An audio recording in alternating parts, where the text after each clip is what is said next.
Tell your story, build your brand. artmedianorthwest.com. artmedianw.com. Please enjoy this conversation with Paul Brown, Part 1.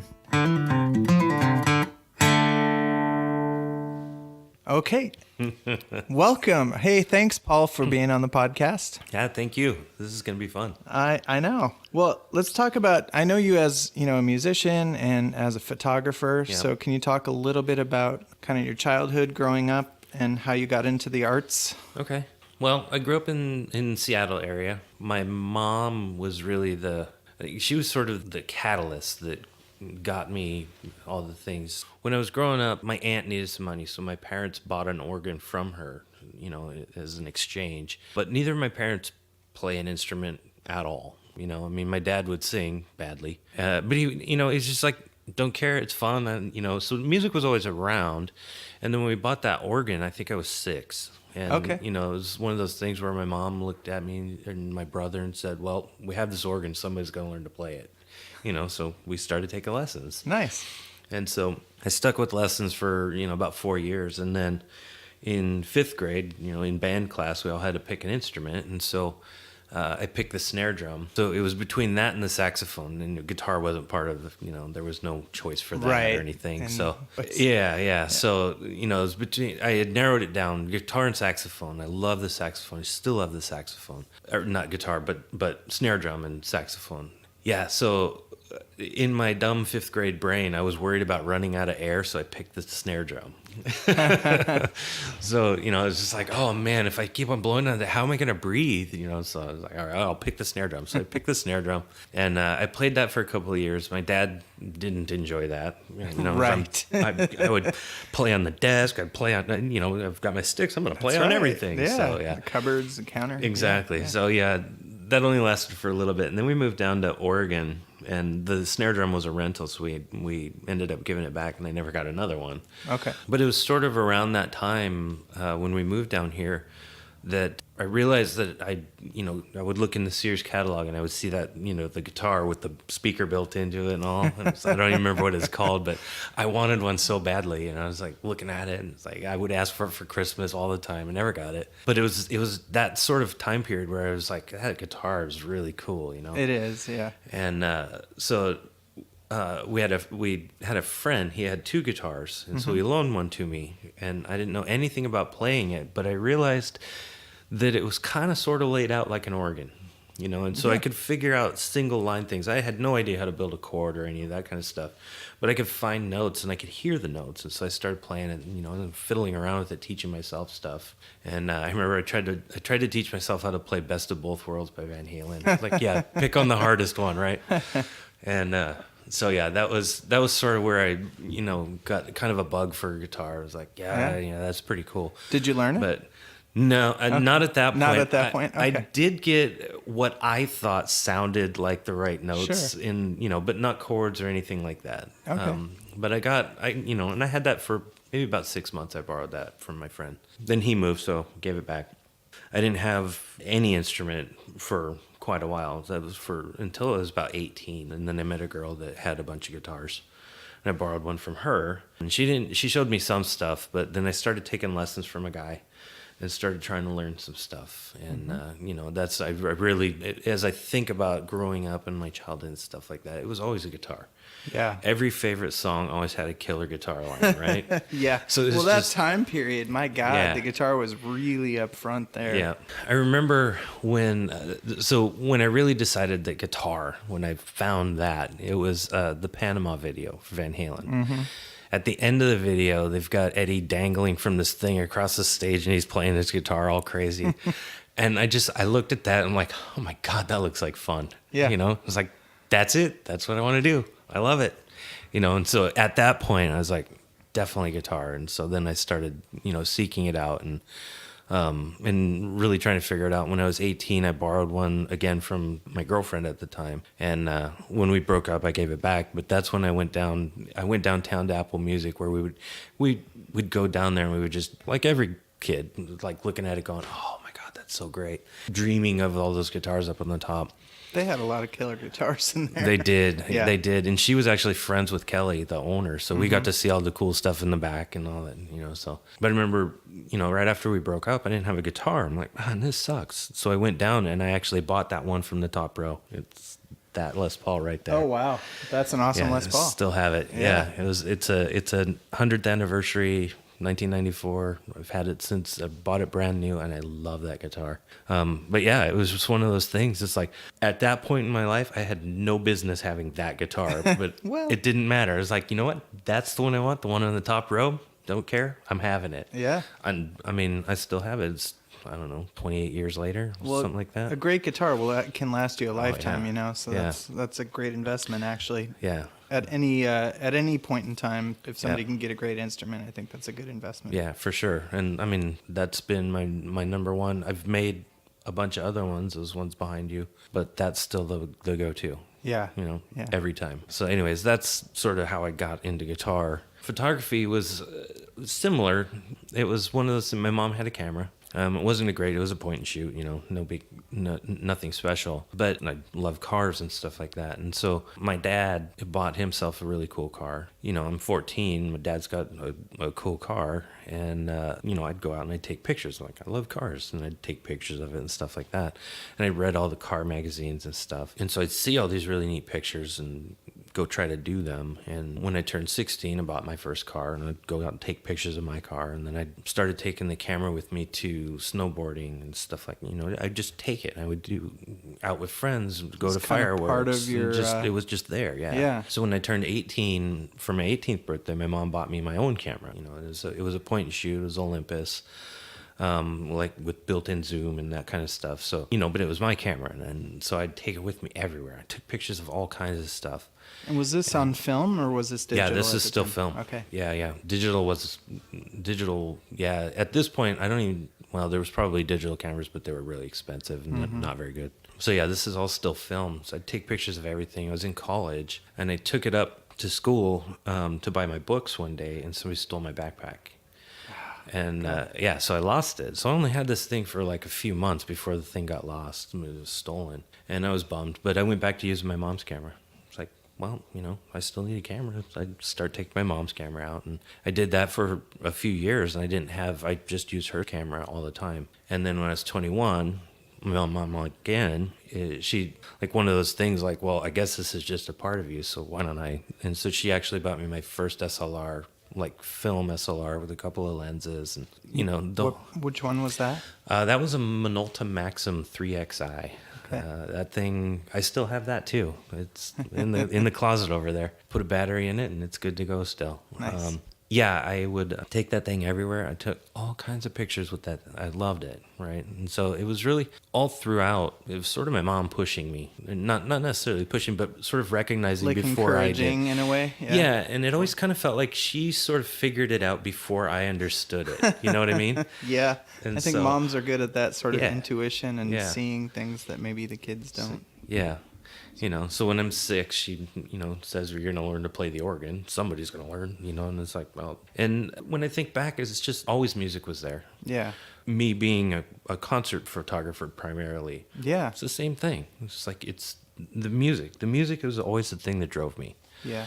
Something about it was always there. And so doing concert photography, it was just, it was like going to the show. My Seemed friend, like a natural step. You were going to be there anyways, and you took right. pictures. Why not take a photo? Yeah, for sure. So yeah, that actually that was kind of fun too. When I turned 21, a friend of mine was playing the show at the Roseland. It was Mr. Rattlebuns, my friend Chris Olney. We worked together, and he's like, "Hey, we're playing a show," and I just got this cool camera from my mom. So I was like, "Hey, I just got a cool camera. Can I bring my camera to the show?" He's like, "Yeah, sure, why not?" So I take my camera, do these photos at the show, and I posted them online because it's like sort of a genesis kind of Sure, it's like yeah. This is my first actual You gotta concert start photo. somewhere, yeah.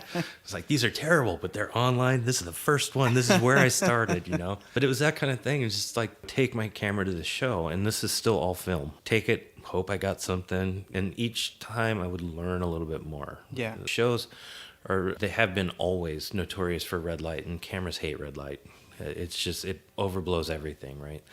And so learning how to deal with By that. overblow, it overexposes in a way, or not exactly? It's just Yeah, the way the camera sees red is different. Digital cameras do it too. So the problem that I had with film cameras, I didn't understand exposure very well.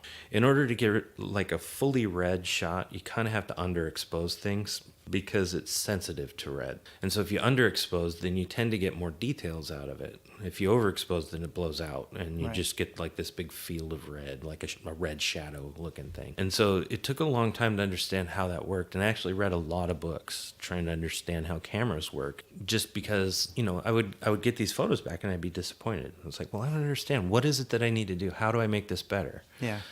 So I read a lot of books and tried to figure out how it worked. But yeah, I was so pumped. It's like, I'm at the show. I've got my camera. It's music. Yeah, let's do this, So yeah, it just sort of all came from there. Well, that's great. That sort of ties into the next one. So how does a photographer develop the skills that you've developed? Time and practice. Yeah. Just like everything else. I don't know the full thing, but the thing about 10,000 hours. Yeah. I get it. You put in a lot of time. I always have that sort of in my head. It's like, you're not going to be really, really good at something until you put the time into it. Yeah. You're a musician. You know how much time goes into this. It's Yeah. like people that haven't actually tried it, haven't experienced it for themselves or tried it for themselves, don't always understand how much effort actually goes into it behind the scenes, how many hours we put into this kind of thing. It's the same thing with, photography. You pick up a camera and you start taking pictures. This is super cool, right? Everybody's got a phone now. Everybody can take pictures. So there's pictures all over. So how do you differentiate yourself? That's the technical part of it, right? And there's creativity and there's skill and technical. Right. And they have to go together, right? And the skill and the technical is also like, there's things like depth of field, and then there's, understanding the different like aperture and ISO and all that stuff. How all those pieces go together. There was a book, I wish I could remember the name of it. It's called, I can't remember the author. It was called Understanding Exposure. And that's the one that really opened things up for me. I had actually taken one class in college. This was like early on in college when I was 18 and I had that. It was like early college. No, maybe it was my SLR. Anyways, whatever it was, that class was a beginning photography class. And I thought, man, sure, let's do this, see what I can do. And it was a really fun class. I enjoyed it a lot. What I realized is you can have a creative vision, but if you don't have the skills to make it come true, then, it's cool. You can see it. Right. But there's some technical background that you have to get. And for me, so I'm sort of I'm a software engineer and I started out in college as studying mechanical engineering, that kind of stuff. So the technical side of things is interesting to me. I like understanding how it works.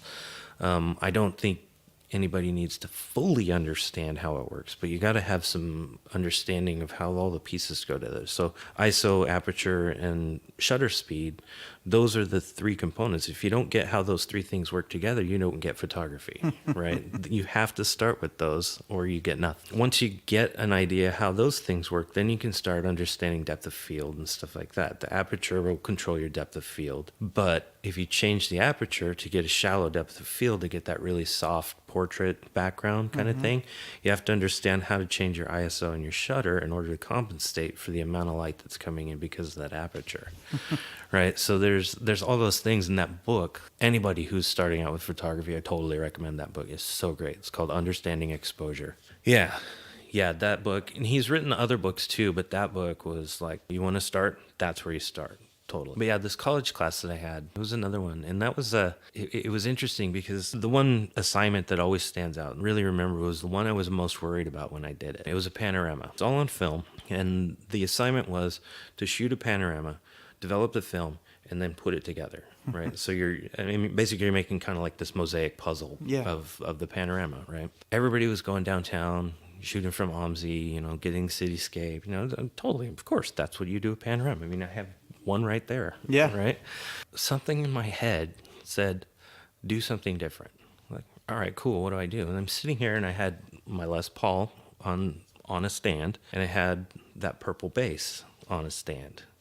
And I thought, what if I take multiple close-up shots of those and mix and match it? And so I did. So I took full close-up shots of each one, and then in the middle of it, like in the middle of the neck, I would have the Les Paul neck, but I would take and put a bass picture in the middle of this neck. So I had this weird puzzle. Yeah.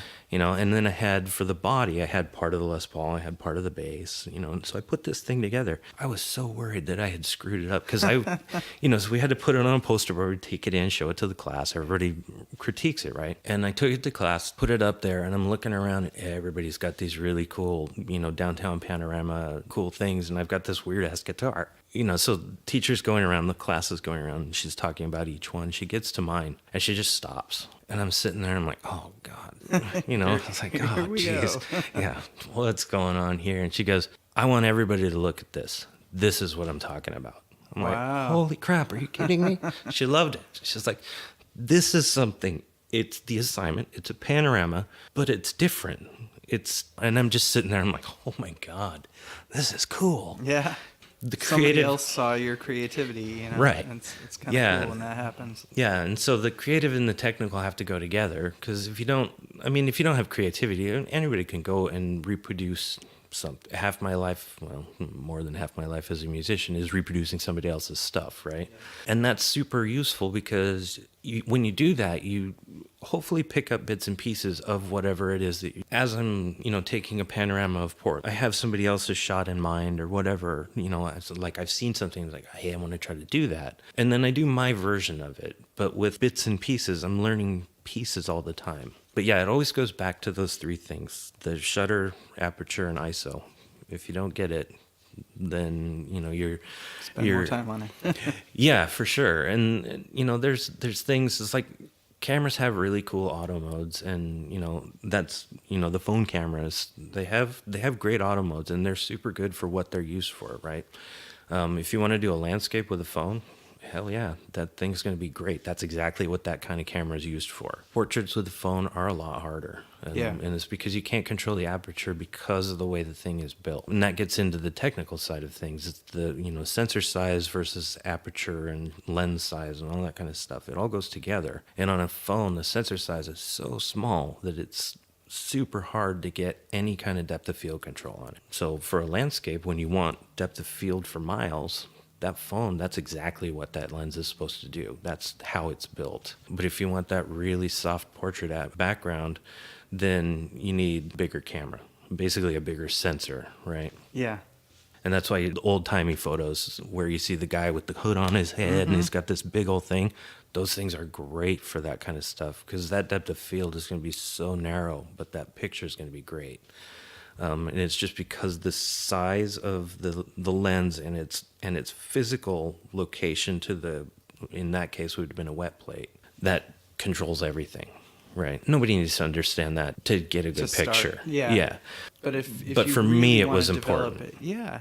Lens size will make a difference.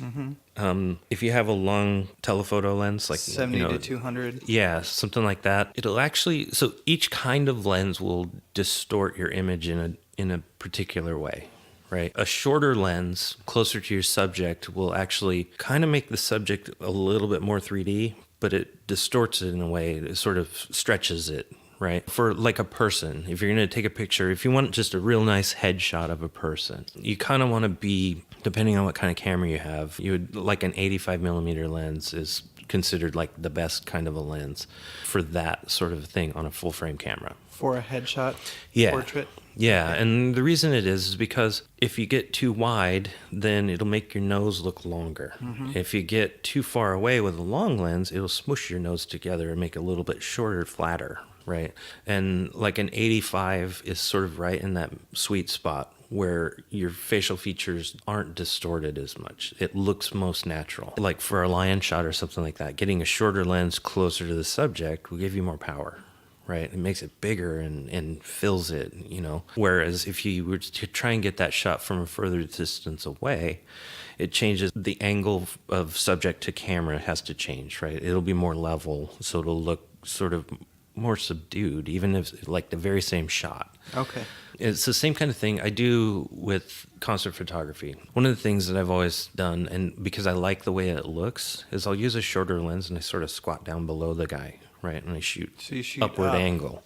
Yeah, which is like if you read the books and stuff like that, it's a technical no-no because now you're just shooting up the guy's nose, right?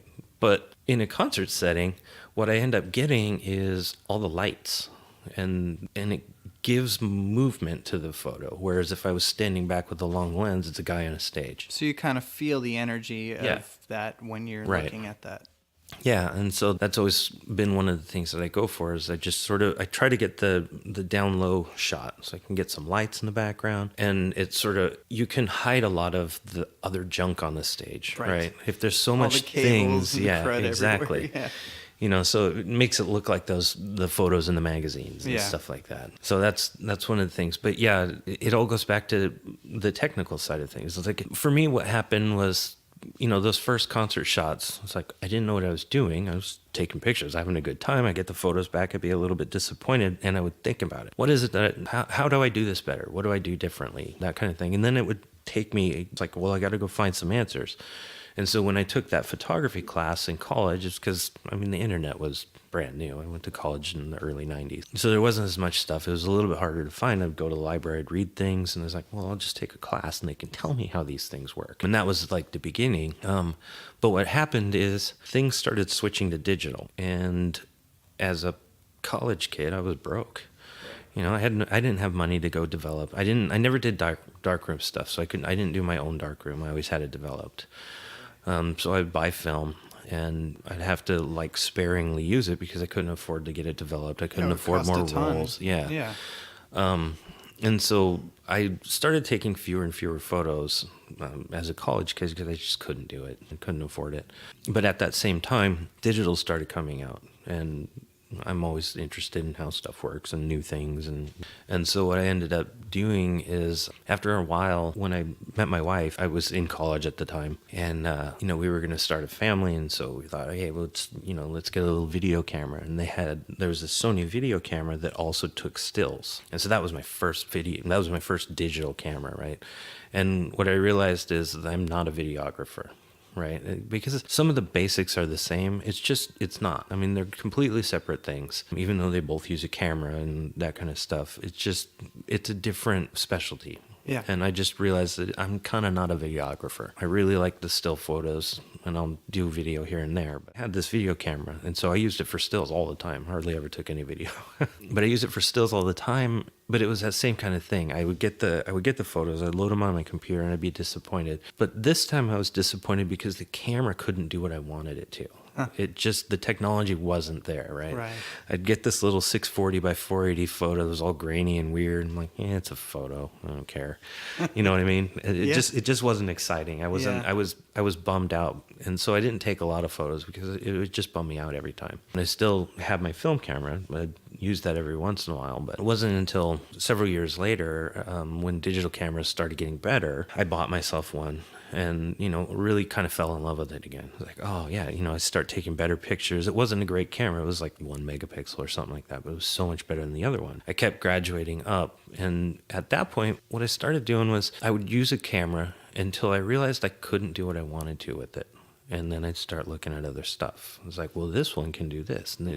And each time it was because I'd learned something new about how the camera worked. And so I had this other camera, and I started going to shows again. I actually met you, and I met Joff. It was the same as before with the SLR camera. It was like, you know, Joff would play a show.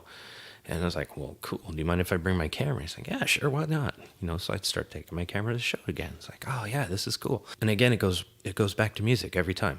Right? This is like, that's what I do. And so that's what makes me happy. And so I just keep doing it that way. As I kept on going, I would find out those three pieces, aperture, shutter, and ISO. I would use those, and then I would learn new things like depth of field control and all this other stuff and how it all goes together. And each time I would just use that information. Once I realized that the camera that I had was sort of reaching its limits, or, you know, technologically it was getting behind or whatever, you know, that I could get these better photos with this other thing. You know, I started doing, and that's when I started upgrading and get to where I currently am. But each time I did it, it was because I learned a new thing. I went from that little point and shoot camera that had like the micro four thirds sensor on it, and I went to an APS-C that had a bigger sensor, and I did that because I got better depth of field control, or that camera had better ISO handling, right? So in a digital sense, ISO is just noise, and noise is heat. And so the camera sensor could deal with heat better because it was bigger, which meant the pixels are a little bit farther apart. Less heat means lower noise. And so I could shoot at a higher ISO, which is awesome for shows. I could shoot a higher ISO and still be able to stop the motion. And I could get that photo because those 3 pieces kept on working. So when you bump up the ISO or the ISO, that you want the shutter speed quicker, right? Typically, or there's going to be blur, right? Not desirable bokeh, but actual motion image, blur. Right. Yeah, because the way those 3 things balance together, a higher ISO means that it's more sensitive. Essentially, it's more sensitive to light. By increasing the ISO, you're allowing more light to hit the sensor or collect more light on the sensor. At some point, you start going too bright, and so you have to raise the shutter speed in order to bring the range back down within. What that does is, like you said, it stops the motion blur. So if you increase the ISO and leave the shutter where it is, then you get motion blur. Or you can control that by increasing the aperture too. So you can make the aperture smaller, which will effectively do the same thing. But for a concert, you want to stop the motion, and aperture won't stop your motion. The shutter does that. And so it's just understanding how those 3 things balance with each other, right? And so each time I would get this new camera, I realized at a point, it was like, okay, well, I guess concerts are what I'm doing. So, so that's always been sort of my decision-making process when I'm looking at new cameras or something like that. How is this going to benefit? So for better we'll call it low light photography, and action, obviously there's movement in a concert. Yeah. What is your camera of choice at the moment as of 2019? Yeah.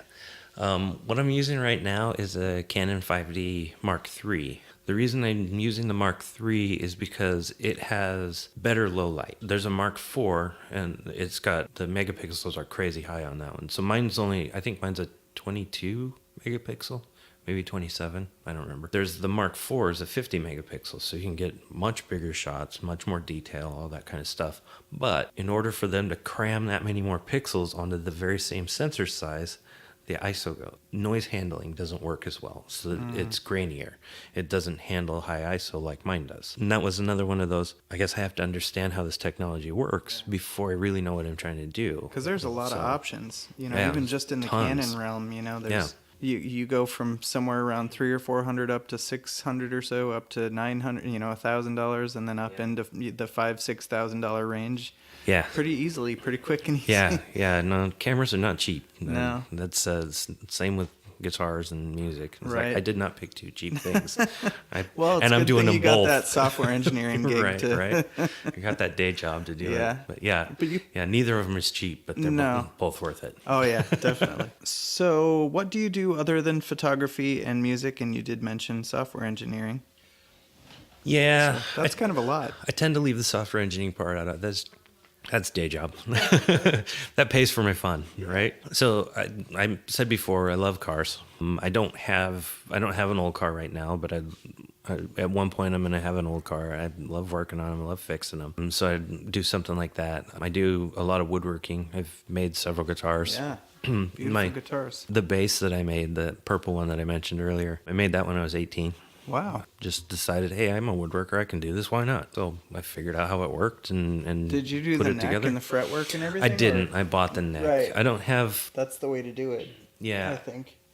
Yeah. So you made the body. You painted it. Yep. Made it, painted it, hooked up the electronics, wired them all in, figured out how to solder and wired it all up, put it together. It actually plays pretty good. I made it a long time ago. It's a 5-string, but it's got 4-string pickups on it, so the response between the strings isn't exactly even. Okay. But it's still Is that because of where the pole pieces are? Yeah. Or? Yeah. Yeah. The pickup doesn't line up with the strings, so I get some highs and lows and some weird stuff, but I still love that thing. Yeah.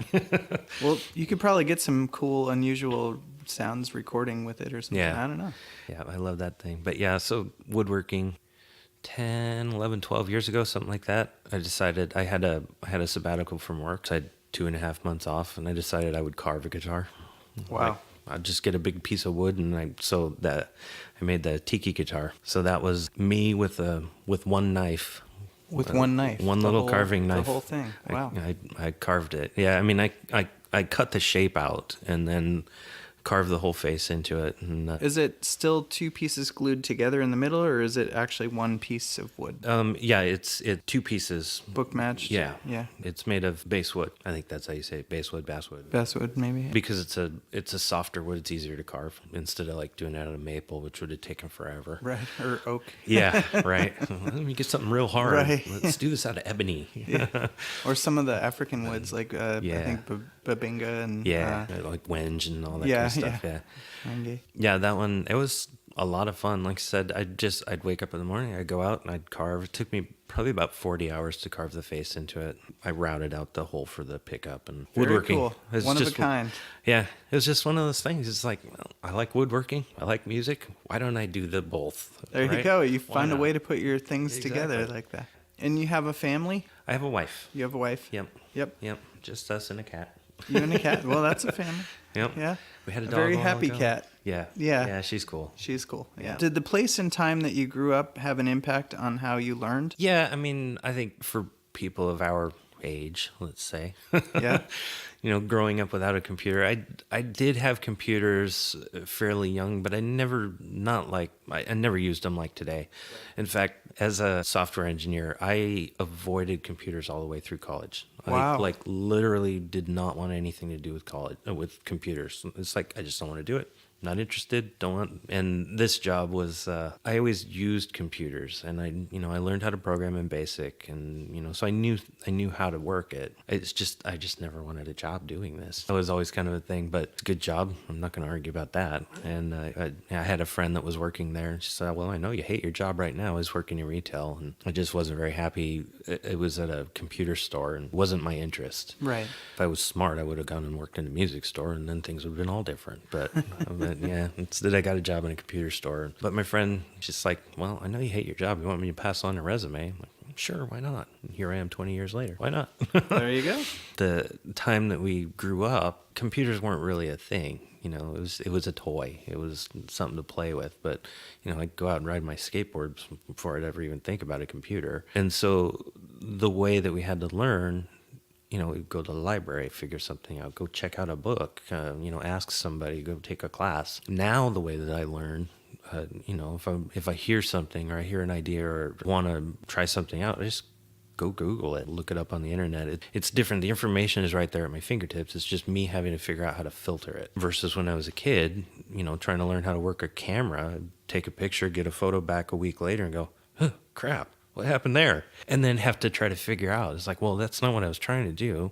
Gee, what was I trying to do? How do I do that? And then have to go figure it out and do the research. Where today I can look up the idea and it's like, well, this is what I'm trying to do. So how would I actually do that? How do I approach that? Somebody has already written that. So yeah, it's very different. I think so too. But I realize my day job enables. So, I have to have balance with that. No, I think it's great. Well, it seems like you've achieved a good balance because you obviously you play in two bands. Yep. You do photography a lot. Yep. And you're very good at it. And you have a stable job. Right. You got to do what you like doing. Yeah. Figure out what it is and be open to whenever it comes. Like I said, when I was a kid and my mom was making me learn the organ, and I say making because that's really what it was, It was like, I mean, I get it now. It was totally the foundation for all of the things, but at that point in time, it was like, man, I want to go out and play. I want to ride my bike. I want to do this. I don't want to go to organ lessons. This is boring. You know what I mean? Yeah. Like, I don't want to play Myriad of Little Lamb. I remember when I finally got to play The Entertainer and King of the Road. Oh, man, those were so great. And I was like, I actually get to play a cool song. This is great, Yeah. So. Scott Joplin was awesome. Yep. What mentors did you have along the way that come to mind? That's a tough one. I never really had a mentor in the way that the way that I consider a mentor is, somebody who's there guiding you and making sure, teaching you and showing you how things work. I didn't really have that. I had influencers. I would say my mom definitely, because like I said before, she seemed to realize that I wanted to do these things before I kind of understood it. Yeah. And sort of was like, yeah, go ahead. I remember when I bought that Les Paul, I bought a half stack with it too, right? And I brought that thing home and my mom wasn't home. And so I thought I'd be funny and I set it up right in the middle of the front room. Just big old half stack right there, right? My mom walks in, I'm sitting on the couch with my guitar in this half stack right in the middle of her front room. And I was expecting her to be like, what is that? Oh, man. And she's like, oh, cool. What'd you get? You know, it was totally. She's like completely chill with it. And she's like, "Well, show me how it works." It's like turn it on, and I turn it up. It was super loud, way louder than I ever needed. Was it a Marshall? Or... No, it was an Ampeg. Okay. It was a tube head, it was like VT 100, something like that. It was a Okay. guitar amp with a 412 Jackson cabinet. Yeah, it was pretty cool. I traded it at 5-star. Oh, nice. Yeah. In fact, I got that Epiphone Joe Pass right there. Nice. Yeah, I love that thing. I used to have one of those. Yeah, I love that guitar. Yeah, those are great guitars. Yeah, so I turned it on. I'm playing with it and all kinds of. Like I said, I had no business having that, but it was, it's like, I'm gonna have it. Yeah. So I got all done. I turned it off and I started taking it apart. And my mom looked at me and she goes, "Well, you can leave it there if you want." And I was like, "Are you kidding me? No, I'm not leaving it in the front room. Come on." So I took it up to my room, but it was that kind of thing. So it was her just sort of being like, "Yeah, go try it if you want to try it. Do it. Yeah. Go ahead. That's cool. You like photography? Here's a camera. Go do it." So there's influencers like that, and then I think that's important. You know? Yeah. Especially if you're young and you don't have the sort of stubborn perseverance to like do something when there is resistance, because we're going to run into resistance one way or another along the way. Yeah, for sure. Yeah. So there's that. And then, there's educators and things like that, like that camera class that I took. I don't remember her name or anything like that, but it was just that panorama was really where it cemented it for me. I was like, oh, dude, maybe I can do this. Maybe there is something there, Definitely, it's not just me doing this. I came up with this cool idea. Well, it's nice to have some validation with your creativity because I think a lot of people put something out there and they're just like, there it is. I don't know if it's good or not or whatever. But so how should people go about finding their passion or starting their creative life? That's a tough one. For me, it was just being open to it. And with the camera, it was like, well, I guess this is just a thing. Somebody stole my other camera. Well, I'll just use this other one. And it wasn't like a conscious thought process. It wasn't like, well, I'm going to be a photographer. It's just, this is fun. I like this. I like what I get back out of it. I like the feedback that I'm coming from. Music is the same way. It's like I played that drum for a couple of years. And I was 12. I was terrible at it. I played it for a couple of years and I tried to learn it and realized that it took a long time. But like I said, that guitar was always in the background, right? It was always there. And once I finally got my hands on them, I was like, yeah, this is comfortable. This is me. This is right. And it's just being open and available to it. Right? So maybe trying different things. Definitely. And figuring out what fits. Yeah, definitely. Now I consider myself a bass player at this point. I was a guitarist for 20 some years, right? And then my buddy Ted, when we were starting Bad Ellie, which is our original, it's a pop punk, so it's Ted's ideas.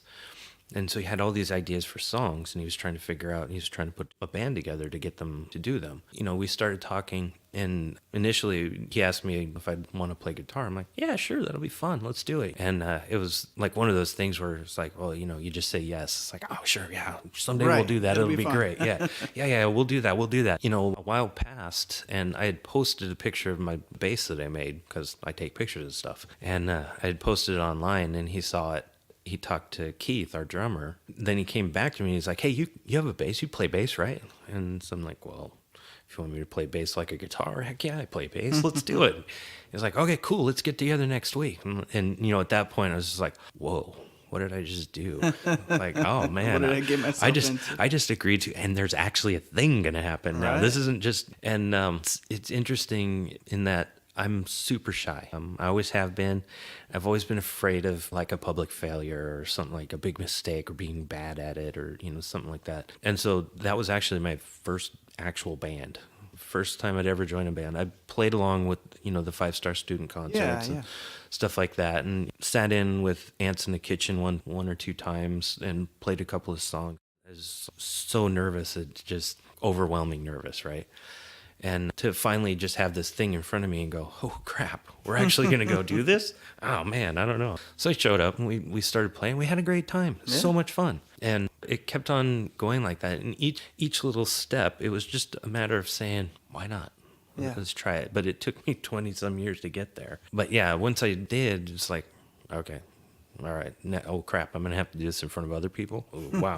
Jeez, what am I going to do? It's a similar thing with photography. Photography is a little bit easier to share stuff because you don't have to be right there. Yeah. So digitally, take some photos, put them online. People like them, people don't like them. It's like, it can just sort of roll off. Art is subjective anyways, so Yeah. if they don't like it, you can kind of like, yeah. Right. As long as I liked it, that was cool. But it wasn't so personal when I would share these things, right? Being with an audience is much different from the audience of photography. And so sharing my photos was always easier because I could do it privately in my own home. They go online and then I could consume the feedback as I needed it. To step on stage for those first few times, it's like there's an audience right there. If I screw up and they're going to know it. I'm going to be... So all these things going through my head. Yeah. I'm sure you can remember the first time you did too. Oh, yeah. The same kind of thing. And I remember the biggest mistake I made. And it's actually, I'm happy that it happened the way that it happened too. Okay. Because now I can look back at it and go, I already did that. Right, I don't have to worry about that one now, right? The biggest mistake I made was we were playing a show at the Doug Fur. It was a sold out show. Wow. Yeah. That's a great room. Like this, oh man, it was so great. We got to play there twice, I think. Yeah, sold out show, packed audience. I'm up there, and I knew which song we were supposed to be playing. We had two songs that are kind of similar in a different key. Okay. And I played the wrong one. And it starts out with drums and bass. And here I am just playing the wrong thing. And I knew it was wrong. And I could not for the life of me figure out why it was wrong. And I played a good deal into it before I figured out what the heck I was doing. And I remember Evan, the singer, he's at the microphone. And I'm playing. And I'm struggling. I can't figure this out. And he looks back at me with this look like, what the heck are you doing? I'm like, I don't know. I don't know what's going on. And when it dawned on me that I was playing, I was like, so I start playing the right, but I finish up the song, and I'd taken lessons with Joff years and years, right? And we talked about it over and over again. And I understood that it's not necessarily the mistake, it's the recovery. Right. That's how you get out of it, Yeah. right? And so all the practice we put in is about the recovery. Well, and any mistake is an opportunity to learn something, and that's sort of the takeaway from anything. It's like you're going to make mistakes, right? Like every one of us. Yeah. So now, that experience, the reason that, I'm glad that it happened and I'm glad it wasn't in front of a smaller crowd. It was a big crowd and now I can just look at it and go, yeah, I did that, right. And so now when I make a mistake, I make mistakes all the time. And, when I make a mistake, it's about not telegraphing that mistake. Mm-hmm. It's, yeah. It's not like, making that, don't make that face. noise. Don't make that look, It's just like going, whatever, I made a mistake. Right. And you move on like nothing happened. Right. And, it's part of the song. And as an audience member, as a photographer, I've been to, I don't even know how many shows I've been to anymore. I've completely lost track. And what occurred to me is that as an audience member, I have never cared about a mistake. Not ever. Don't care. You make a mistake, you telegraph the mistake all you want. I don't care. I'm moving on. Right. It's done and over and gone. No big deal. Yeah. Right? Water under the bridge. Yeah. And so that was sort of a neat realization for me. It's like, okay, well, I can do this. If I make a mistake, man, whatever. You know. But it took so long for me to get to that point. I don't remember what the question was anymore. We got off, but we got there and then beyond. So that's okay. How has technology changed art, photography, and the creative arts in general, in your opinion? Working where I do, doing what I do for a day job, it's 100% changed. Technology, digital, the internet, all of that stuff. Yeah. It's so easy to get immediate feedback. You do all of your work, put it out there, people see it, immediately you get people feedback, right? Mm-hmm. Photography, I'm on Instagram, I'm on Facebook. Those are my primary. Every time I post a picture, people like it, people don't like it, whatever it is, they build in all these insights and all this other stuff. So you can really see what's going on for the most part. 20 years ago, it was like I'd take a picture, I'd get it developed, and I'd look at it and I'd go, that's cool. And I'd put it in a box. Right. Sometimes I would share them with friends. I'd put it in an album. People would come over, so it's really different. It's interesting to me because my day job is to enable all of that stuff. If it wasn't for that, if you've got a computer processor, chances are I worked on it in the last 20 years. Trying to balance those things, that stuff changes everything. Like I said, when I first started out, I never learned darkroom. And so I didn't have the physical darkroom, chemicals and all the stuff that goes along with it. I didn't start doing that stuff until digital darkroom. right? And so with that, I mean, that opened everything up for me. Now I would take that picture, instead of having that weird red picture that I got back a week later and I couldn't figure out what to do with it. Now I can do something. So that darkroom, the digital darkroom, it really opened things up. Do you use Adobe Lightroom and Photoshop? Yeah, those are the primary.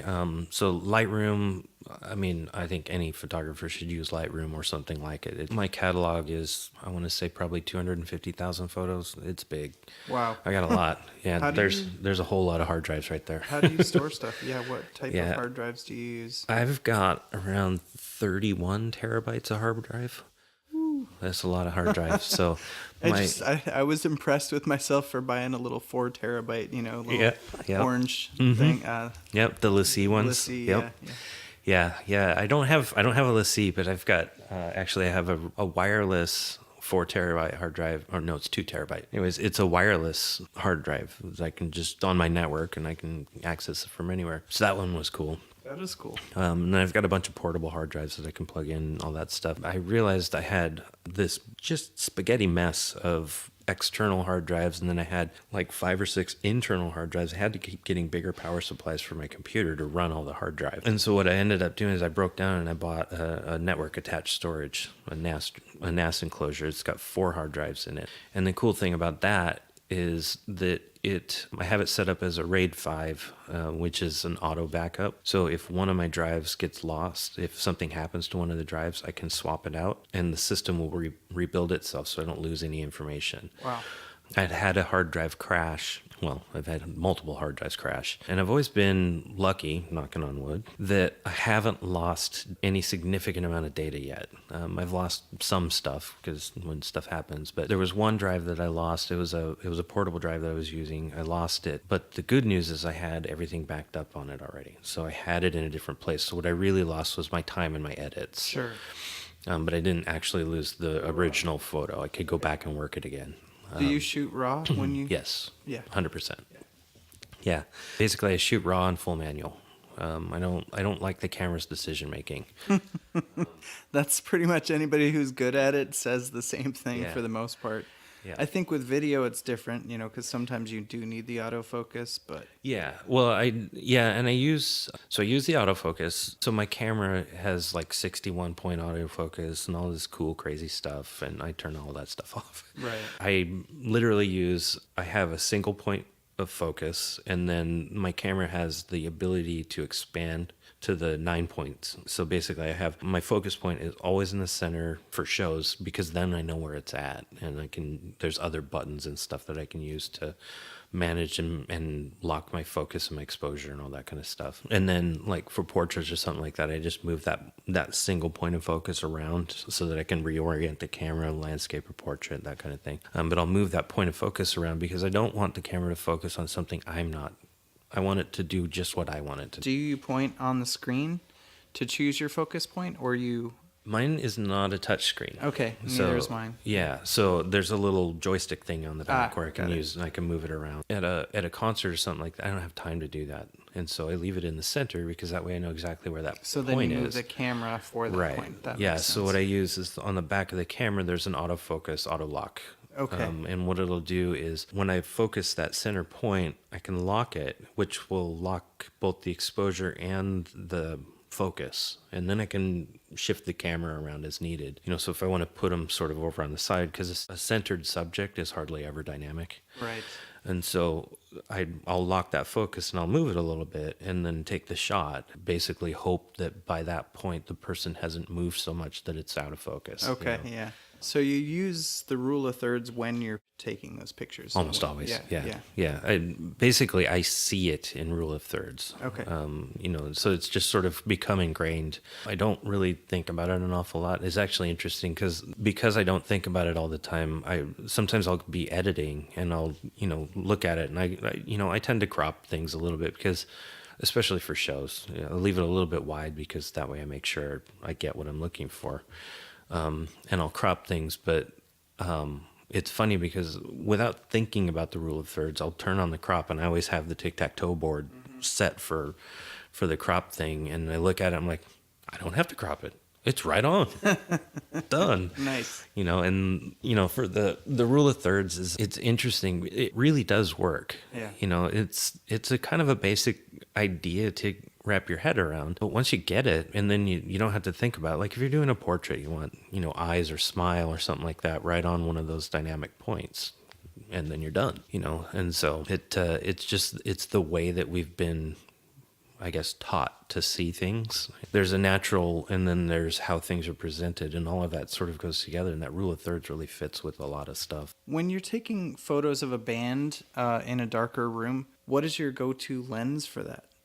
Good one. This goes back to the ISO, all of that stuff. Mm-hmm. So one of the reasons I use the 5D Mark III is because the ISO handling on that thing is super good. It's really, really good. So I can shoot at ISO 3200, super clean, like really low noise. I can go up to 64 with software. I can take that down.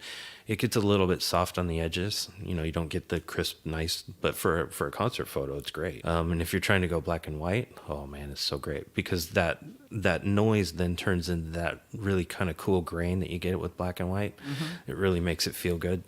And so at 6400 up to 12,800 on my camera. So my camera will actually go to 102,000. Wow. It gets really noisy. After about 12,000, you can't really fix the noise. You just have to live with it. Mm-hmm. So then do you switch it to black and white if you have to live with the noise? Yeah. Yeah. Which actually works for me because I love black and white. So it's one of those things. So I'm colorblind. And so that's actually one of the things. I'm actually really colorblind, not just like the red green, the common colorblind. I'm much further than that. Do you see yellow? I can't remember the name of it. I'm deficient in 2 of the cones. It's like this really small subset of colorblind people. Like I remember my eye doctor, every time I get a new eye doctor, they always are super fascinated.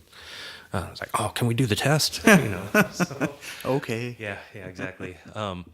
But like the spread was like 95% of color blindness is red-green, and then there's like 2 to 3% of people that actually have what I've got, and then there's like 2% of people that are full colorblind. So yeah, I'm up there in the color blindness. So there's a lot of stuff that I don't see right. But because I've always been colorblind, I see what I see, same as everybody else, right? Yeah. Everybody sees things slightly different anyways, and really when we say something's blue or yellow, it's just an agreed upon range that everybody sees as that thing. I just don't see things in that same range. Everything's skewed because of the way I see it. As a photographer, I have to sort of rely on some of the auto settings of the camera. Okay. And it's black and white. Yeah. So I think that's the colorblindness is the main reason why I like black and white. I like black and white too. I think it's awesome. Yeah, I like the style. Mm-hmm. It just has a different feeling. It gives you a sense of character that right. I think color doesn't. Yeah. It loses out on it. And see, on the technical side of things, like black and white accentuates texture. So if you have something that's really cool and really textured, black and white might be a good way to do it because you feel it better, right? Color distracts from the texture, because then you're drawn to whatever that color is, where that color is. And when you experience a photograph, you actually experience them differently, right? I mean, it's the same. When I was in college, I studied marketing, and that was one of the things that we had talked about is, when you open an ad or something like that, they do studies on it, what people first see and how they move through that photo, whatever the ad is, how they move through it. And it's the same thing with photography. Color will draw you to a particular spot, and you'll experience that photograph, and then you'll start moving around in it. And that's actually one of the reasons why you don't want a subject centered, because if you center the subject, your eyes won't wander. You'll see it, you'll go, cool, done, right? You don't explore it. Yeah, you don't explore the rest of the photo. You just look at it and go, okay, that's cool. That's, it is what it is. But the best photos are ones that you don't stop looking at. And the reason you don't stop looking at it is because there's something that draws you through it. So for color, the color is, whatever pops, you're going to see that, and you're going to experience that photo different. So if you had the very same photo in color and in black and white, they can both be great. Yeah. but you're going to look at them different and you're going to feel them differently. And so but for me, black and white is always drawn. It's like, that's, if I have a choice, I'm going black and white. Almost always. I love it. That's cool. But yeah, the camera with the high ISO, I do high ISO. High ISO is, like I said before, is just, it's heat on the sensor. So in order to increase the ISO, what you're really doing is the same as a guitar amp. You're just turning up the gain, right? So you're making it more sensitive. Okay. It's exactly the same thing. And by turning up that gain, you're increasing the heat. Noise. Oh, the heat. Okay. Right, and the heat translates as noise. Because what happens, so each little pixel is basically a little photoreceptor bucket, right? And it can only take so much. And the heat makes it less able to collect. So it comes in faster, but it generates more heat, and the heat then starts causing a problem. And so you get noise. And so the 5D Mark III that I'm using is the balance between that. I get a high pixel count sensor, but as a full frame sensor, it's a slightly bigger than an APS-C sensor, the physical size, which means that the pixels are physically further apart, which means they can dissipate heat better. So I can run at a higher ISO with less noise. I think this is a long, long way around. But for concerts, my go-to is I set that thing to 3200 because I know my camera can take it. And then I can shoot it, my shutter speed at 125 to 160 and my aperture like f4.5 to 5.6. No problem. It depends on the room and the lighting, of course. But if I have a darker room, where I need a little bit more, my standard lens, the one that I always have on the camera, is a 24 to 70. It's the Canon L. Okay, and that's weather sealed. Yeah. The bigger. Yeah, that one, it's weather sealed. My camera is weather resistant, so that's all cool. I can go outside and not worry about it too bad. That lens is an f2.8. So anybody that wants to do concert photography, 2.8 is the way to go. Did they make a 1.4 or anything in that? Or not no? for that because it's a zoom. Okay. Right. The physical makeup of prime, do they? Yeah. Oh, yeah, definitely. So that's where I was going. The lens that's always on the camera is at 24 to 7. But if I find that I need a larger aperture to let more light in, I have a 50 millimeter 1.4, and that one, I call that one my secret awesome. Because it's really unassuming. It's a tiny lens. That's the Nifty 50, right? That little. It's the step up. Oh, it's the step up from. Yeah. So the Nifty 50 is the 1.8. $26, and the other one's exactly 300 something. Exactly. Okay, but the difference in the image quality. Okay. Yeah. So I have if you're the smaller version of that. Yeah, so I did too. I started out with it, okay. and then I got the 1.4. Completely recommend it. Nice. So if you have the 1.8, it's a good lens. The 1.4 is killer. Okay. And the 1.2, oh man, that thing is so great. I love also that thing. Also a 50 millimeter. Yeah. Okay. Yeah, I don't have that one. I have a couple of friends that have it. Okay. So we'll trade back and forth. What do those run? A lot. A lot? Yeah. I think the 50 is like 12 or 1300 for the 1.2. Yeah. Like every lens I'm looking at is upwards of $2,000. Up and up and up. I know. That's the thing. I look at that camera bag and see what I don't carry an awful lot in it, but I know how much each one of those things costs. And this goes back to what I was saying before. The only reason that I buy these things is because I realized that the current thing that I have won't do what I'm trying to do. That makes sense. Right. Yeah. And so the 24 to 70 2.8 lens that I have, well, I had the other one below it, the 3.5 to 5.6 24 to 70. And I realized that I was shooting at f5.6 all the time, and I couldn't get that really cool background I was going for. I couldn't get that nice portrait background. Mm-hmm.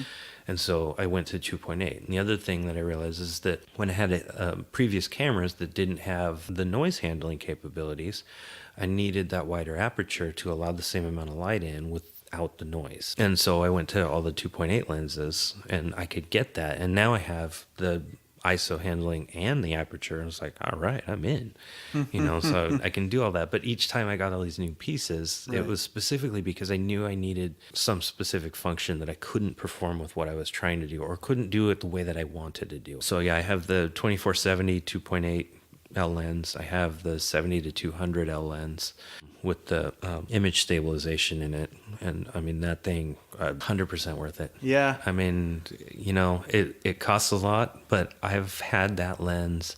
That was my first L lens. That was the one that I got in. It was like, I got it, I put it on the camera, I took a photo. I'm like, oh my God. What does the L lens stand for? I don't know what L stands for, but that's their professional level. Okay. They're high end. Got it. And then, like I said, that 51.4, it was the same thing. I had the 1.8. I put the 1.4 on, saw what it could do. I was like, oh my God, these are so much better. Yeah. It's worth the extra money. It's just at some point breaking down and buying that extra thing, Yeah. And then the other one that I carry with me all the time is I bought a Sigma Art. It's the 12 to 24 wide lens. That thing is huge because it's full frame. And so, I mean, there's no filters for it. That thing is just gigantic. It's like a basketball at the end of your camera, That thing is huge. But it's not a fisheye lens. Right. So it's a wide lens. So you get some distortion on the edges, but man, that thing is so clean. Yeah. So yeah, it's another one. It was just like, it was $1,600 for that one, but it's because I had a different one and I knew I couldn't do what I wanted with it. Right. So, do you feel like the Sigma glass is as good as the Canon glass, or is there I'm super difference? happy with that one. Okay. Yeah. Cool. The Canon wide lens cost about $1,000 more. And right. At the time I knew I needed a full frame wide lens because of what I was trying to do, and I just wasn't getting it with what I had. And I was looking at both of them. And, I tried out the Canon lens, I tried out the Sigma lens, and for $1,000 at that point, I just couldn't see a difference. Okay. Like that Sigma lens, I'm really happy with that one.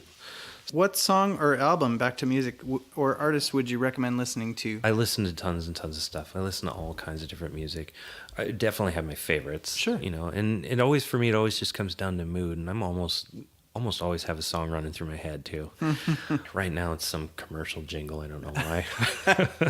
It's terrible. That would have been good for your marketing class. Yeah, I guess, right? Yeah. But I learned a long time ago. What I call it is I can change the channel in my head. It's like I hear that jingle and it's like that earworm thing. I'm like, man, I don't want to listen to that. So I just start singing something else in my head. Okay, there you go. Just like, I'll do that. I'll just push it out. It'll be fine. I'll change the channel. The one that comes to mind for me was one I used to do in college all the time. When I wanted to concentrate, when I was getting ready for finals or whatever it was, when I needed to think and just not be distracted and just get into my world, I would listen to Joe Pass. Oh, wow. Super cool jazz guitarist. Yeah. He did this, the album is called Virtuoso. Yeah, he's got more than one Virtuoso album, right? Yeah. So it was the first one. Okay. And I would sit and it's him on a stool playing. No drums, like no bass, no band. Like an acoustic guitar, isn't it? Like a steel string acoustic. Yeah, it's actually is one of those. It it's like a Ibanez Joe Pass guitar. Yeah, okay. Yeah. It's not the signature one, but it's it's a hollow body electric. Yeah, like a 335 or something like that. Yeah, okay. But yeah, it's just him playing, and that's it. Just him. And for whatever reason, that one helped me focus. Yeah. So anytime I really needed to, just cut out the distractions, that's the one I would put on. I could focus. I could listen to it. It would just be there, and cutting all the other stuff out, and I could do what I needed to do. So he was so good. Oh man, I love listening to him. Yeah. Blows my mind. I had a great jazz teacher, Ralph Fava at Lockport Music in New York. Yeah. And he knew Joe Pass a little bit. He knew Tommy Tedesco and all those guys. He used to have us like learn Joe Pass stuff and listen to it a lot and everything. And it was like, oh my God. Yeah. And he played with Ella Fitzgerald, and like just that duo of them without a band was just so phenomenal. Oh my God, that would have been so great. Two people at the top of their, in their prime. And then he did some instructional videos, one of which he said, I don't bother with theory because it confuses me. Now, this is somebody that could play anything you wanted. Anything you wanted, and more chords in 60 seconds than most people can play notes. The other thing he said that was really profound to me was there's only 3 kinds of chords: major, minor, and dominant. And I was just like, oh. There you go. He just took that whole jazz complexity of the Mickey Baker books 1 and 2 with the 47 chords is lesson number 1, and they're all impossible to play, right? So you're just like, this is the hardest thing ever. Yeah, one of my instructors in college, I tried to get a minor, and I never was able to do it. Minor in music. Mm-hmm. The head of the music school for guitar, he wrote this chord book, right? And it was like 200,000 chords. And he said he did it, and he said he wouldn't put a chord in there that he couldn't physically finger.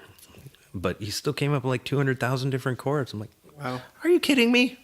I just need some basics. I don't need this crazy minor second. Well, really what it is, you're just adding a scale tone to a chord. That's what Joe was saying. It's like, it's minor. Yeah. Minor 9 is a minor chord, a minor 7 is a minor chord. Yeah.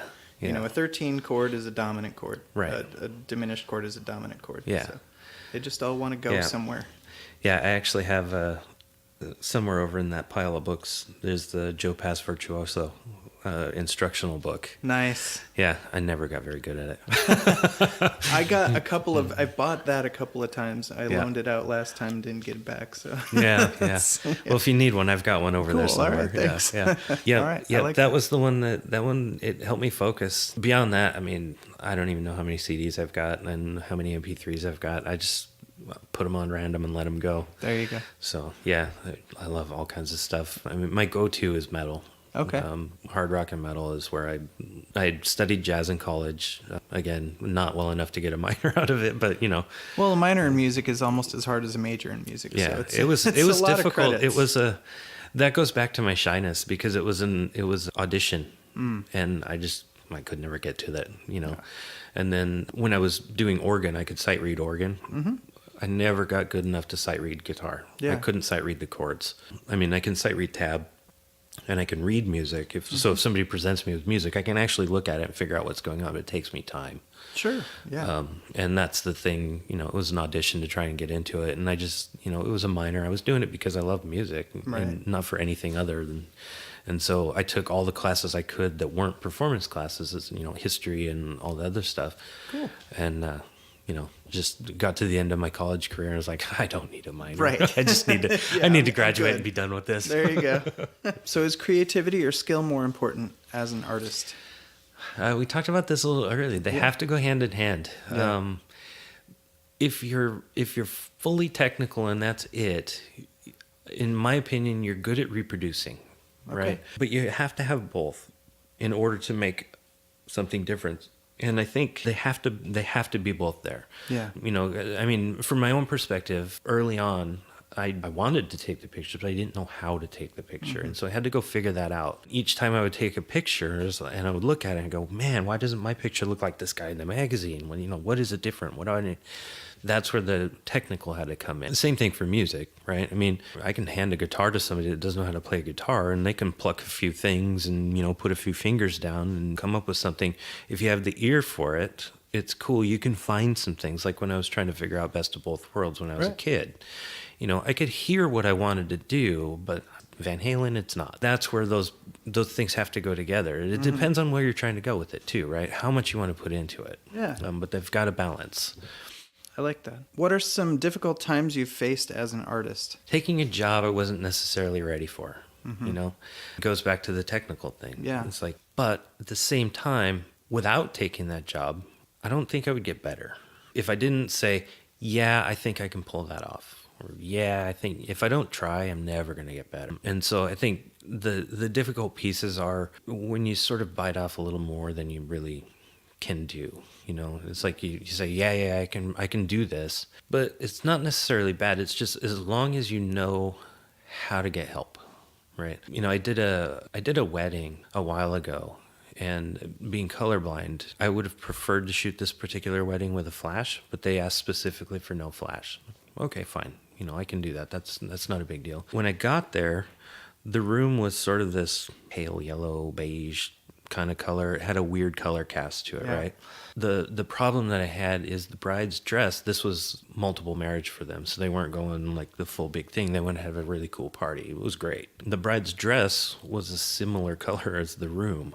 Oh, wow. And I had such a hard time trying to color balance this thing because I'm colorblind. And so I can fiddle with things, but what I do as a colorblind person when I'm editing something, there's a lot of things that I can do. There's a lot of tools that I can use that I I don't have to know the color. I can figure out with the tool, I can get it right. And this particular one, I fiddled with it and I tried things and I did stuff, and I would ask my wife. So if I'm having trouble with color, I go to her. Yeah. Like, what do I need to do this? How do I fix this? And then I understand the tool. I can make the tool do what I want it to do. I just need the eyeballs to do it, right? But this wedding, I couldn't get it right. I just couldn't. And so that was difficult because it's a wedding.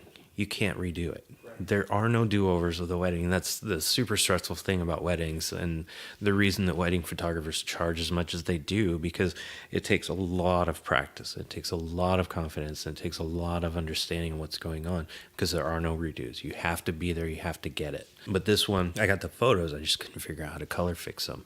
And so that was tough. What occurred to me is that I've got lots of photographer friends. And so I have a friend, and I asked her, I was like, can I outsource this to you?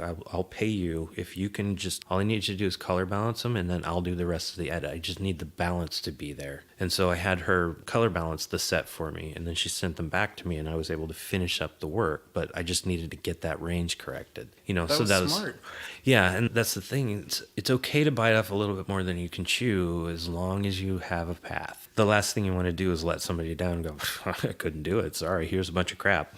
Right. I mean, that's not cool. I think that's the thing that I struggle with the most, is saying I can do something and then realizing how far in I'm at. You know, it's like, ooh, yeah, this is gonna be. Well, there's almost always some unseen things that can happen when you're taking on anything new. It's part of the learning is learning how to navigate that, Right. and it's great if you can ask for help for any of it. You Yeah. know, I don't think anybody's truly alone unless they've sort of chosen that, Right, and that's a different thing altogether. Then, yeah, it's the same with music. I mean, when Ted asked me to join Bad Ellie as a bass player, it's like, I'm not really a bass player, but I have a bass. I can play a bass. Sure, why not? I can do this. And what occurred to me is that once I started doing it, I started playing it. It was like a guitar, it's pop punk, so it's on the go. It's energetic. It's easy to, and so I play along. And it was great. We got some cool songs. And the thing that occurred to me is like, well, if I'm going to be a bass player, I should learn how to play a bass. I want to learn the difference between a guitar player and a bass player. And I'm sort of in the middle at this point. I'm not like the pocket groove. That's where I'm going. That's where I'm trying to get. Right. And it's learning. Had I not said, sure, why not? Then I wouldn't be doing what I'm doing now. Mm-hmm. Doing that, learning how to play with my fingers, that was a big thing. It's like, well, if I'm going to be a bass player, I'm going to be a real bass player with my fingers on the right hand, So I figured out, and I'm adding that third finger in. So now I've got 3-finger on my right hand, that kind of stuff. So it's one of those things. It's like, okay, well, now I need to learn that skill. Yeah. I can take my guitar knowledge and understanding of the fretboard and all that kind of stuff, but I want to know how a bass player plays. Mm-hmm. There's a big difference. Well, I think so much of that is the listening too. It's knowing what the kick and the snare are doing all the time, and then how to lock in with that and what the song needs. Whether you should push the beat, pull the beat back a little, or be on the beat. And those are 3 very different ways to play the same thing. So. Yeah, exactly. So that's cool. Well, I think also like your path, if you started with guitar and then you went to bass, you're going to play bass always differently than if you started with bass. It's like, I don't think Dave Grohl would write songs the same way he does if he didn't start with the drums. Right. And I'm glad he writes songs the way he does. Yeah, exactly. It's what makes all of us, right? Yeah, exactly. So how have you learned to overcome adversity? You have to be able to ask for help. You have to understand what you can and can't do. It's not that you can't learn it, but at the time that you need it, you got to be able to ask. My wife and I joke, we always say, are you being stubborn? It's like, is it time to ask for help? Do you need something, or are you just being stubborn about it? That's a good question to ask somebody. Yeah. So, rather than just making the statement, you're being stubborn. Right. Turn it around. It's like, yes, I'm being stubborn. I'm sorry. Okay, this is what we're going to do. Yeah, I think asking for help is the biggest thing. Put yourself out there and try, and if you need it, ask for help. So what is the perfect way for a photographer to show their work? Man, if you can figure that out, let me know. I know. I don't know. I put stuff online, and it drives me crazy because I have to watermark it. Even if I watermark it, I find that people will take it, crop it, change it, And, so basically once you put it online, you lose control. There's nothing out there. It's theirs. There's no control anymore. There's an illusion of copyright and ownership and blah, blah, blah, but it's really not. Yes, technically it's yours and it's yours to do with what you want, but it's online, which means anybody has access to it. So one of the things I do is I won't share a full-size photo. Oh, wow. Everything that I share is shrunk. If it's a commission's job, then of course they get full size everything. Yeah, right? yeah. That's different. But just for my online presence and stuff like that, nothing is full size. The other thing is that I watermark everything. And I've gone through a bunch of different iterations of watermarking. There's the super big, obnoxious, opaque, see-through one that goes over the whole thing, which I hate because it ruins the photo. It ruins that flow that we were talking about. Like the Adobe stock, how they do it. Where it's all over everything. Yeah. I do that, and I struggle with the placement of the watermark. I try to place the watermark somewhere where it's in the photo, and if I can envision how somebody might crop it or use it or reuse it, I try to stick it within that area that I think is the money area, right? So that thing stays there. A lot of times I'll just plop it down in the corner. If it's in the opposite corner of the subject, it's gone. It goes away, nobody sees it, that kind of thing. That watermark is really it's a rule. I won't put it out there. There are some ways that I do. Sometimes I share without. But I try to put that watermark in there because, like I said, once I put it online, you lose control of it. It's public access by anybody who wants to access it. So if that watermark travels along with it, hopefully it gets a little bit of recognition, a little bit of branding, that kind of thing. Okay. People see it, and then ultimately what the goal is that people over and over see that and go, oh man, I like really dig this stuff. Yeah. And then when it comes time for photos, they go, hey, what about this guy? Let's try him out. Let's go look it up and see what it is. That's kind of the thing. As for how to share that, oh man. Like I said before, my platforms are Instagram and Facebook. It's generational, right? And my generation, our generation, is Facebook centric. That's the platform where the most people of my age, of my peer group, that's where they live. Facebook and bleeding into Instagram. That's where I focus. And the problem that I've got with those things is that they have sharing algorithms. So I've got a Facebook page, which doesn't get a lot of traffic because it doesn't get shared. It doesn't make it out there, right? Instagram is a little bit better because with hashtags and things like that, it's easier to traverse Instagram. You can hashtag on Facebook too, but it doesn't get used the same way. The Facebook users, people don't generally trace hashtags on Facebook. Okay. But on Instagram, it's super easy. You just click on the tag, go look at all the photos. And as a photographer, that's what I want. I want you to see my photo. I want it to be in front of you. And so that's the good way. And now that they've merged, they're the same company essentially, sharing back and forth cross-platform actually makes that a lot easier too. But still, on Facebook, the algorithms don't put the photos in front of all of the audience. Okay. And so it's tough until you reach, just like everything else, until you reach that high, thousands and thousands of followers, blah blah blah. Then you'll get a subset that are always seeing your photos and that kind of thing, and it drives. I'm not there. Right. And so trying to figure out how to do that sharing is a tough thing. I've thought about doing art showings and things like that. The downside is it's expensive. It's very expensive, yeah. You've got to put a lot of time and energy and money into all of these prints, and then at the end of it, you end up with a lot of prints. And hopefully people want them, not always. Yeah. So, and trying to figure out specifically which ones do I want to print. Out of 250,000, that's a lot of photos for sure. Well, thank you for the insights on that. Yeah, I said, if you figure it out, let me know. Yeah, let Paul know. All right. How should an artist learn how to see composition, depth of field, all those things? I mean, you mentioned the books. Yeah, I read a lot of books, and each time I picked up a book, it was because I'd heard a new term or a new idea or something like that. I'm like, oh, what's this depth of field thing? After I read that exposure book, that was the next step. I was like, well, I don't understand this depth of field. How do I start? Where do I go with that? And learning some basics of that. And then I picked up some composition books and stuff like that to try and do those things, practice, really. I mean, over and over again practice. It's practice, and then maybe different layers and levels of understanding with them, right? It's like you can get the concept. Like I watched a couple of YouTube videos about those things when I was first starting, and I was just like, okay, I kind of get it. And then I went out with my camera, and I'm just like, what was that thing? And how do I find it on here? And, I'm flipping through the screen, like totally missing my mark on meanwhile, everything that's interesting, I was going to take pictures and the light and everything. Just like, but that's the only way to do it. Is to, if you want to work on depth of field, depending on, are you looking for portrait depth of field or landscape depth of field or something like that, looking it up, like finding that basic piece, right? So depth of field, let's say, if you wanted to work on portrait depth of field, you don't necessarily need a person to do that. You can just do close-up stuff or whatever it is, but you find something, you take a picture of it, and then you start changing the aperture and see what happens to it. Really, when you're first learning those things, the automatic modes on the camera are super helpful because you can just pay attention to them, right? So if you're working on depth of field, you put in an aperture priority mode on your camera, and then you can change the aperture, but you watch what the shutter and the ISO are doing. Right? So each different time you change it, see what the auto settings are trying to pick up.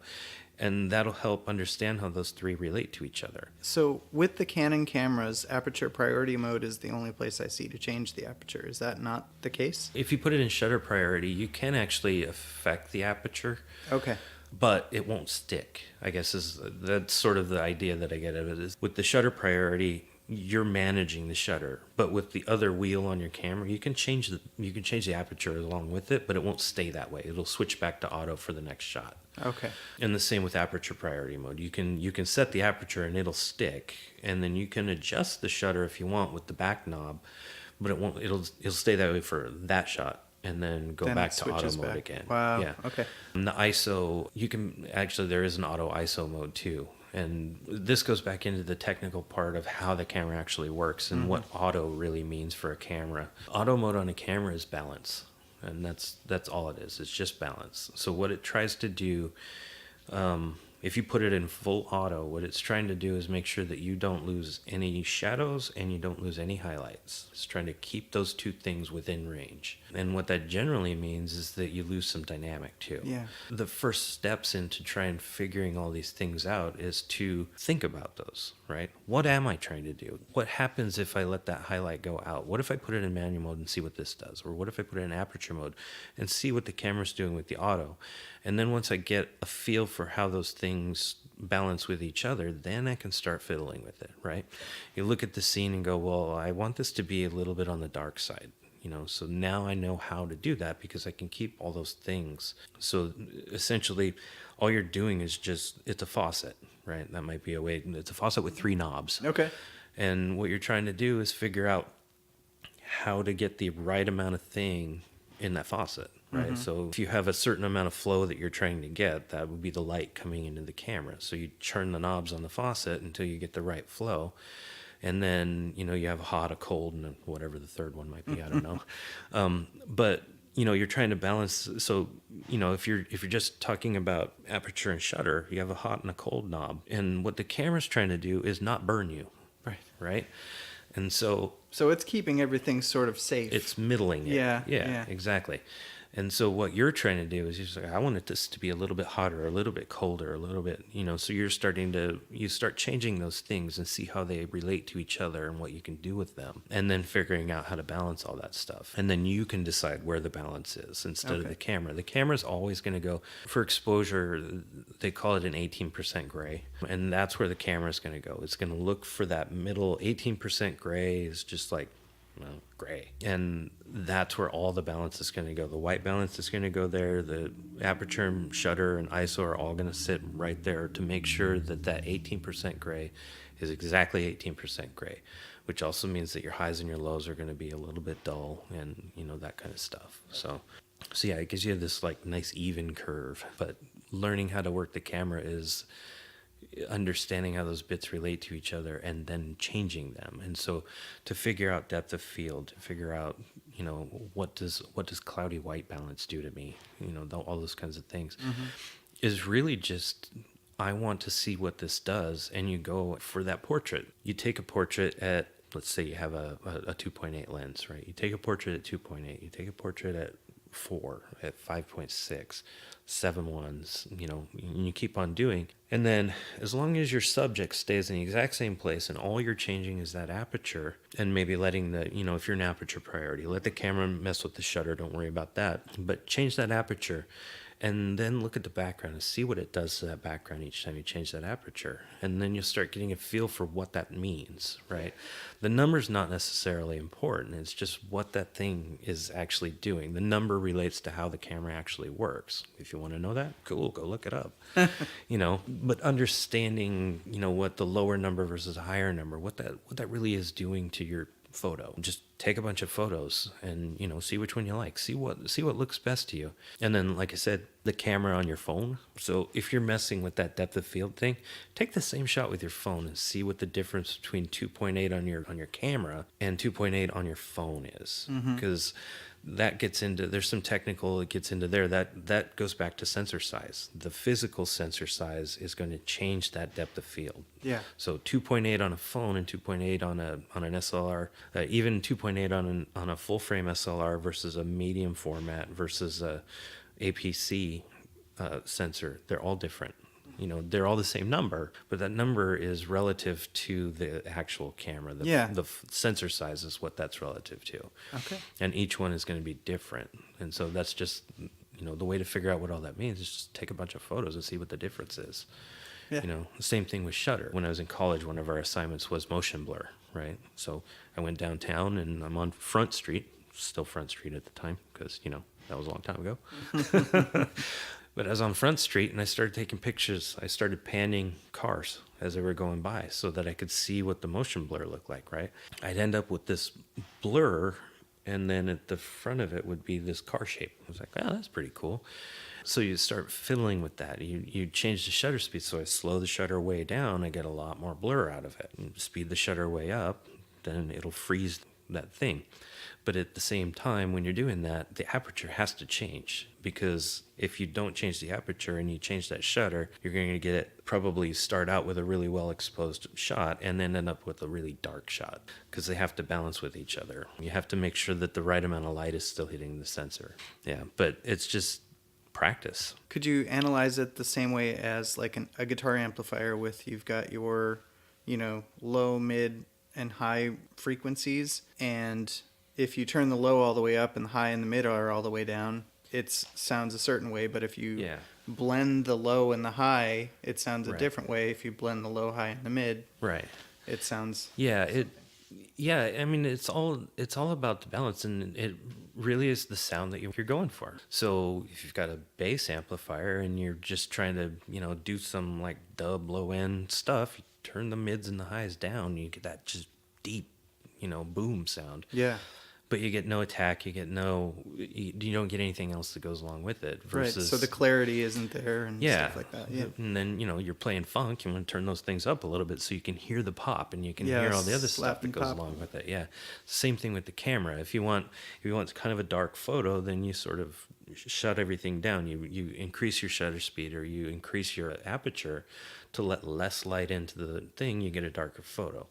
Versus if you open them up, you slow down the shutter, you open up the aperture, you're letting more light in, you're going to get, you know, more details and stuff like that, to the extent where you might be overgoing, right? So you get dark versus light, that kind of thing. It's just, you know, figuring out really the sound or the look that you're going for, right? Nice. You know? Yeah. So, yeah. I like that.